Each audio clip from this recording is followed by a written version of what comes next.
La llegada de noviembre trae los primeros fríos, las primeras nieves a los altos y la bellota a nuestros montes.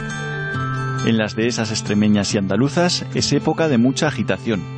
Miles de cerdos pastan libremente en busca de esta golosina, aportándoles el engorde y las grasas necesarias tan características del cerdo ibérico.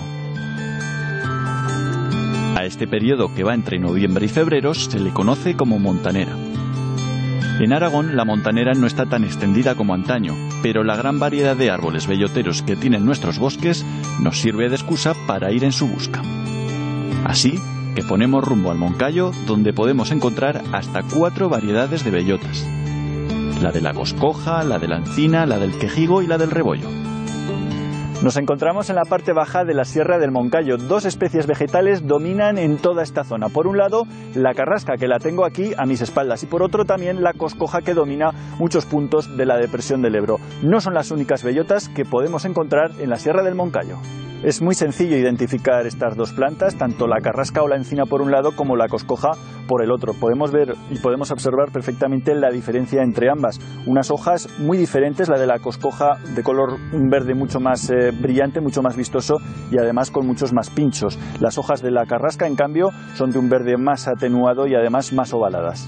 Para cualquier aficionado es muy fácil diferenciar una carrasca de una coscoja. La que tengo aquí en primer plano es la carrasca y esta otra la coscoja. Se diferencian sobre todo en la hoja, no tanto en la bellota, aunque sí que podemos observar también las diferencias en la propia bellota. Nos montamos de nuevo en el coche y entre carrascas, quejigos y álamos vamos ascendiendo en busca de los rebollos, que en esta época del año, todo hay que decirlo, se encuentran preciosos.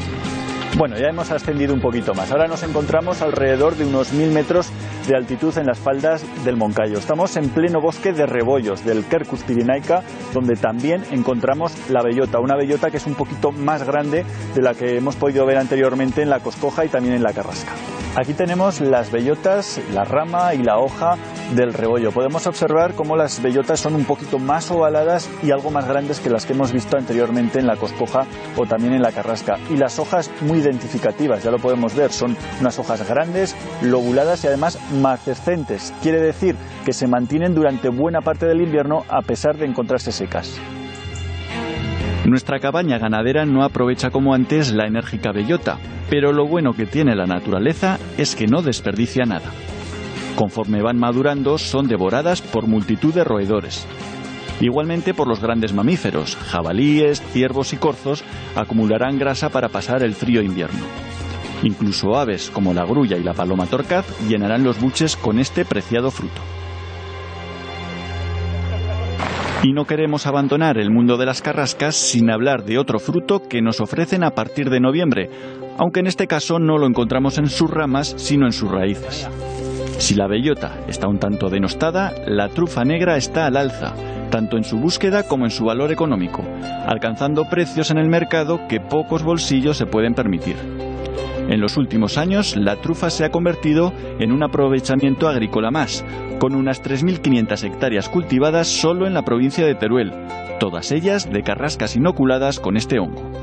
Aún así, todavía hay aventureros que se echan al monte con su perro y su machete en busca de tan deseado hongo.